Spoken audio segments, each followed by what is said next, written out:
Aí, rapaziada, no vídeo de hoje eu quero trazer uma mensagem pra vocês, uma mensagem de fé, uma mensagem de esperança, sabe? De esperança ainda na humanidade, coisa que eu há muito tempo não tinha. Eu não acreditava que o ser humano, principalmente o brasileiro, mas eu acreditava que o ser humano no geral, ele não era bom, sabe? Ele não tinha mais salvação e que não teria mais o que se fazer. Eu não podia estar mais errado, não podia estar mais errado.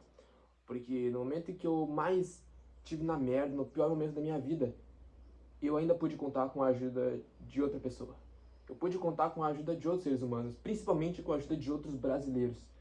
E eu quero falar sobre isso no vídeo de hoje. Antes de mais nada, se você não me conhece, meu nome é Kaique, prazer em te conhecer. E aqui nesse canal eu relato algumas experiências minhas, algumas vivências minhas. Recentemente relatei sobre a minha viagem que eu fiz para a Europa, minha primeira viagem internacional, na verdade. E é isso, espero que vocês curtam o vídeo de hoje. O que eu quero dizer com a esperança na humanidade? Meu irmão, quando eu acabei por perder o meu voo em Londres, eu fiquei sem saída, não sabia o que fazer. Eu achei que eu estava tudo perdido, então eu decidi gastar quase todo o dinheiro que eu tinha para comprar uma passagem para Paris, porque até então eu imaginava que o voo das 11 da noite de Paris eu conseguiria pegar. Tava enganado, não poderia não. Na época eu não sabia que se você perde o primeiro voo, você automaticamente perde todos os outros voos que estavam no seu bilhete, sabe? Na sua reserva. Antes eu não sabia, hoje em dia eu já sei. Mas aí acabou que eu perdi essa minha primeira viagem, esse meu primeiro voo de Londres até Paris. Então eu tive que comprar uma nova viagem para Paris. Gastei mais ou menos aí uns US$ 400, porque foi em cima da hora e tudo mais. Gastei uma nota do caramba para poder ir para Paris de novo, né? Para poder ir para França. Porque até então o meu voo de Paris para o Brasil, né? Para Guarulhos em São Paulo, seria às 11 da noite. Eu chegaria no Brasil de manhãzinha, mais umas 5, 6 horas da manhã, mais ou menos. Não pude embarcar, né? Eu fiquei esperando horas e horas lá no aeroporto de Paris, esperando, porque eu até então, eu tinha meu voo de Londres a Paris, ele era mais ou menos umas 3 horas da tarde, tá? Era umas 3 da tarde, acabou que eu perdi, e então eu reservei um em cima da hora, mais ou menos umas 5, 5 e meia da tarde, para poder chegar em Paris umas 8 da noite. Ok, e tem que esperar só mais umas 3 horas, né? Melhor que esperar 6, né? Esse foi o meu pensamento. Aí chegou a hora do embarque, todo mundo lá, o grupo 1, grupo 2, grupo 3, 4, 5. Se eu não me engano, eu era o grupo 3 nessa viagem. Eu passei meu ticket ali naquele... Eu não sei exatamente o nome daquele bagulho, mas é um lugar que você passa o ticket e ele abre uma portinha assim pra você entrar no avião, né? Eu tava ali, pá, conversando com outro brasileiro, com outro senhor brasileiro, ele contando experiências dele sobre viagens, a gente conversou, ele tava na Itália, eu tava na Inglaterra, a gente acabou conversando, pá, foi muito legal. Papo vai, papo vem, passei o ticket não passou. Então eu tive que ir até o pessoal da Air France, conversar com eles, explicar toda a situação, e aí eles falaram: não tem o que se fazer, você não vai ter ajuda porque você não tem reserva para essa viagem. Quando eu escutei isso, cara, eu entrei em desespero, porque eu pensei: meu irmão, como que eu não tenho reserva para essa viagem? Eu paguei lá no Brasil, tá tudo certo, tá tudo aqui meu nome, minha cadeira, minha poltrona. Meu irmão, eu tinha entrado no site da Air France uns 2 dias antes e reservei uma cadeira, um assento, exatamente na janela. Eu paguei tipo R$ 200 nessa poltrona, porque eu queria ficar com conforto, sabe? Porra, no primeiro voo, o voo de ida, eu fiquei no meio, tipo, naquele corredor do... Sabe o corredor? Tipo, tem um corredor da janela aqui, o corredor da janela aqui, e aqui tem uma outra, no meio tem uma outra fileira de assentos, sabe? Cara, é uma porcaria ficar ali. Não fique ali, tá ligado? É horrível, você não consegue esticar as pernas, você não consegue dormir direito. É horrível, horrível. Não gostei. Então eu decidi pagar mais caro, porque eu tinha economizado dinheiro na viagem. Eu resolvi pagar mais caro, inclusive, para poder ter mais conforto, né? Tava enganado, não consegui embarcar. Entrei em desespero, não sabia o que fazer. Eu pedi pro pessoal da Air France me ajudar. Logo de início, o pessoal foi super mal educado comigo. Fiquei puto, entrei em desespero. Voltei, isso já era quase meia-noite já. Realmente não tinha mais o que se fazer. O avião já ia embarcar, o avião já ia decolar. Então realmente não tinha o que se fazer. Conversei com outro funcionário da Air France para ver se ele conseguiria reservar uma outra viagem para mim, se ele conseguiria me colocar em algum outro avião Nem que seja no outro dia, mas eu só queria poder chegar no meu país. Cara, eu não queria nem mais voltar para Porto Alegre, eu só queria chegar no meu país. Independente de onde fosse, se fosse São Paulo, se fosse Salvador, Bahia, se fosse na Amazônia, meu irmão, qualquer lugar do Brasil eu aceitaria ficar, contanto que fosse no meu país. Aí depois de lá eu dava um jeito, eu comprava uma passagem de avião, uma passagem de ônibus, qualquer coisa eu faria para voltar para minha cidade, mas de início eu queria voltar para o meu país. Não deu certo, porque a Air France falou que eu teria que falar com a Gol falou que eu teria que conversar com a Decolar.com, essa história já está relatada aqui no canal. Em resumo, não deu certo. Eu já tinha perdido as esperanças. Já tinha perdido as esperanças, eu achei que eu não poderia mais voltar pro Brasil, cara, eu não sabia mais o que fazer. Porque qual que era meu pensamento? Cara, minha família não vai ter dinheiro para comprar passagem de volta, tá ligado? É quase 4.000 reais. Eles não vão ter esse dinheiro.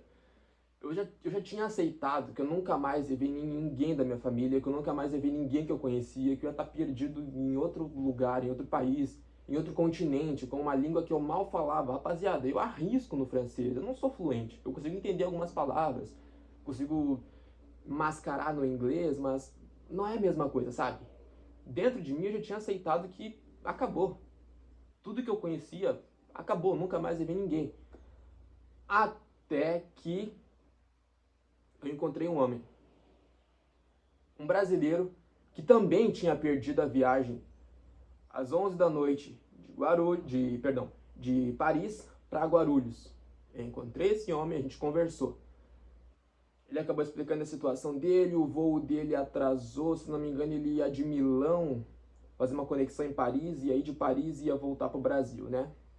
Acabei conversando com esse senhor, logo a gente encontrou um amigo dele. Olha que coincidência, também um outro gaúcho, né, que também ia pegar o mesmo voo para Porto Alegre no outro dia junto comigo, né? Acabou que a gente não conseguiu pegar, já que a gente perdeu o voo. E, cara, esses dois homens, eu não sei o nome desses dois homens, eu não sei da onde eles são, eu não sei quem são eles, eu só consigo me lembrar da aparência deles aqui na minha mente, eu só consigo lembrar da aparência. Mas quem eles são, eu não sei. Mas eu sou eternamente grato para esses dois homens, porque o que eles fizeram comigo ali, eles não precisariam fazer com ninguém. Eles não tinham a menor obrigação de me ajudar. Mas mesmo assim me ajudaram. O que nenhum francês tinha feito para mim, eles fizeram. O que nenhum inglês, nenhum britânico fez no Reino Unido inteiro para me ajudar. Quando eu tinha alguma dúvida sobre transporte público, sobre ônibus, ninguém me ajudou. Mas os brasileiros me ajudaram. Eles conversaram comigo, me acalmaram, porque, pô, eu não sabia se eu ia conseguir voltar pro meu país. Então imagina o desespero. Meu coração acelerou, minha pressão caiu, eu quase desmaiei, cara, eu entrei em desespero mesmo, de verdade. Mas esses dois homens me acalmaram. Quando eu vi que tinha outro brasileiro ali, um irmão de país, de nacionalidade, um conterrâneo, sabe? Eu consegui me acalmar. Isso foi muito importante para mim.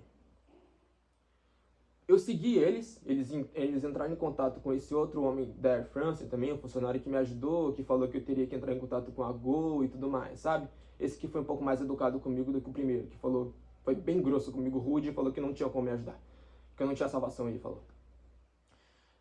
Eu segui esses dois brasileiros, a gente foi até um stand da Air France, a gente andou bastante, a gente foi para um outro terminal, eu nem sequer sabia, olha só a importância, se eu não tivesse seguido eles, eu não saberia que eu teria que ir para outro terminal, conversar com a Air France, entrar em contato com eles. Olha só o desenrolar da história. A gente foi lá, conversou com a Air France, um deles, inclusive, eu falo inglês, tá? Só que naquele momento, cara, não tem como, mano, a gente trava, sabe? A gente não consegue desenrolar. Então, esse outro senhor, ele me ajudou, ele conversou com o pessoal ali, né? Foi meio que meu tradutor ali, né? Mesmo eu conseguindo entender, mas ele tava ali para me ajudar, sabe? E acabou que a Air France resolveu a situação deles, deram outro bilhete de embarque para eles poderem ir para a viagem e voltar para o Brasil no outro dia. E eu, infelizmente, não consegui isso, não tive essa sorte. Mas uma coisa que eu não sabia é que quando isso acontece, a companhia aérea, eles dão um kit de alimento para passar a noite, sabe? Já que, enfim, você vai passar a noite no aeroporto, então você tem que ter pelo menos um pouco de comida, um pouco de água e uns lenços umedecidos para higiene pessoal, né? Rapaziada, eu tinha dinheiro, tá? Eu tinha dinheiro. Mas eu tava tentando economizar, porque eu não sabia quanto tempo eu ia ficar na França, quantos dias, quantas semanas, talvez meses. Eu não saberia se eu ia voltar pro Brasil, entende? Então eu tentava economizar o máximo possível de dinheiro. Durante toda essa viagem eu tentei economizar. Só gastei porque, enfim, eu achei que eu não conseguiria voltar, então eu tive que comprar o voo mais rápido possível para Paris, sabe? Nesse sentido eu tive que gastar dinheiro. Se não fosse com isso, cara, eu estaria super bem hoje em dia, voltando no Brasil com quase 4 mil reais. Mas fazer o quê, né? Fazer o quê? Enfim, esses dois homens, eles se compadeceram com o meu problema, com a minha situação, e eles acabaram me dando um kit a mais de alimento. Ou seja, eles não precisavam ter feito isso. Então, se durante 2 dias que eu fiquei morando no aeroporto Charles de Gaulle, na França, conseguindo fazer refeições, conseguindo me limpar, foi por conta desses dois brasileiros. Eles não tinham necessidade nenhuma de fazer isso por mim, mas mesmo assim fizeram. Então, se eu conseguir tomar água limpa, hidratada, se eu conseguir me alimentar, mesmo que seja com aquele potinho de arroz e legumes e biscoitos, foi por conta deles. Você sabe como é cara a comida no aeroporto. Eu não poderia arriscar, não poderia me dar o luxo de pagar 4, 5 euros. Então, com a ajuda desses dois brasileiros, eu consegui economizar dinheiro, eu consegui me alimentar. Cara, eu achei que isso não ia acontecer. Eu pensei que, cara, ninguém vai me ajudar. Todo mundo é individualista, não tem por que me ajudar, sabe? Mas mesmo assim me ajudaram. Me acalmaram, me tranquilizaram, me deram de alimento. Eu seria eternamente grato para vocês o resto da minha vida. Eu posso não saber o nome de vocês, não saber a idade de vocês, posso não saber aonde vocês moram, mas saibam que eu nunca vou me esquecer do que vocês fizeram para mim. No dia 20 de agosto de 2025, em Paris, na França, no aeroporto Charles de Gaulle, dois brasileiros que perderam um voo de volta para o Brasil às 11h30 da noite, junto com outro brasileiro mais jovem. Eu não sei quem vocês são, mas eu espero que algum dia esse vídeo possa chegar até vocês e vocês saibam que eu nunca vou me esquecer do que vocês fizeram. Vocês vão estar para sempre guardados no meu coração e na minha mente. Talvez se não fosse por vocês eu nem teria voltado para o Brasil, não teria descoberto as informações que eu deveria entrar em contato com pessoas, com agências, e eu talvez não teria me alimentado direito, talvez eu teria feito burrada e gastado todo o meu dinheiro no aeroporto, e aí eu teria me complicado ainda mais. Sabe, é um efeito borboleta, uma coisa pode levar a outra. Então, se eu não tivesse visto você, se não tivesse conversado com você, se vocês não tivessem me ajudado, talvez essa história seria totalmente diferente, talvez eu não estaria aqui agora. Então, muito obrigado. O vídeo de hoje foi para contar um pouco dessa minha história, um pouco dessa minha experiência, dessa minha vivência, mas para mostrar para vocês que sim, o ser humano ainda tem salvação. De todas as vezes que eu critiquei o Brasil, todas as vezes que eu critiquei o brasileiro ainda se mostrou ser um povo caloroso, zeloso, amoroso, um povo que respeita, um povo que ajuda, um povo que se importa. Coisa que ninguém na Europa pareceu se preocupar comigo. Mas o brasileiro sim, sem necessidade nenhuma, sem obrigação nenhuma. Mesmo assim eles estavam lá quando eu precisei.